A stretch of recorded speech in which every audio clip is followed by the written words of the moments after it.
Welcome everybody, my name is François Letarte and this is my channel JDR-D30, a channel about tabletop role-playing games. So today, a review of the book How to Game Master Like a Fucking Boss.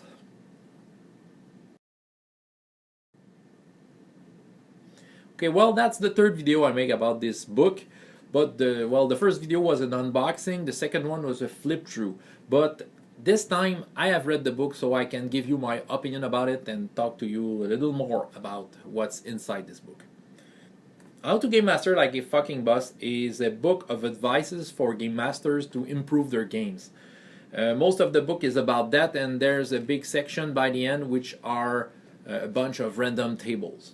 Okay, well that book, well there's lots of book of course to teach you how to game master and give you advice. Personally, I really loved this one. I really enjoyed reading it.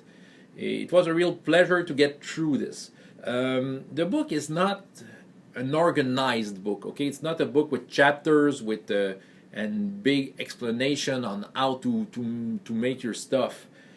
It's a series of short articles about many things surrounding role-playing games. You know, the author is simply sharing with us his hints about those little subjects he brings into that book. You know, he talks about many things. Keep it moving, flexibility, you know, player character fixation. I'm just naming some of those special abilities, okay? And they are not organized, you know, there's no logical, are not, well, the articles are not following themselves in a logical way. But nevertheless, since the articles are quite short, it's very pleasant to read. And the author, you know, he doesn't filter the way he talks. You know, it really feels like he's with you and sharing his passion about the game and giving you a hint about a subject, okay? The way I read that book, I read it like if it was a thought of the day kind of book, okay? I was reading maybe 2 or 3 articles every day and just close the book, put it aside, and those articles were, well, were thoughts from, you know, was things for me to think about.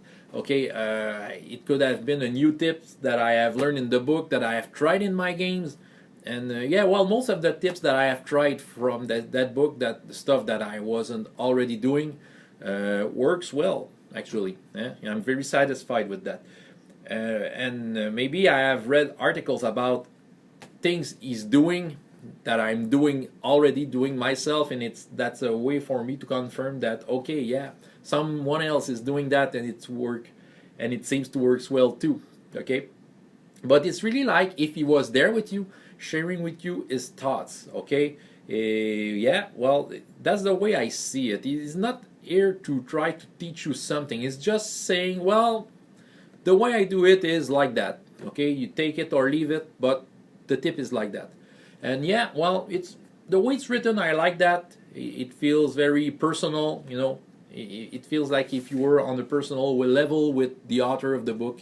And yeah, it reads very well. So it's maybe not the best book about game mastering ever, but I think it's a great complement of probably many other great books about the subject. So yeah, it's like it's not like a book that you will have in your classroom when you were in school. You know, it's just thoughts. You know, thoughts of the author, how he runs his stuff, and well, he says that he's being successful with his games, and I can see why. You know, all the tips here are making sense. Well, the author, you sense that he has a, you know, he has a great attraction to old school gaming and kind of weird fantasy, and many of the tips are you know, are in line with that. You know, and even the artwork, you know, makes you think about weird fantasy themselves.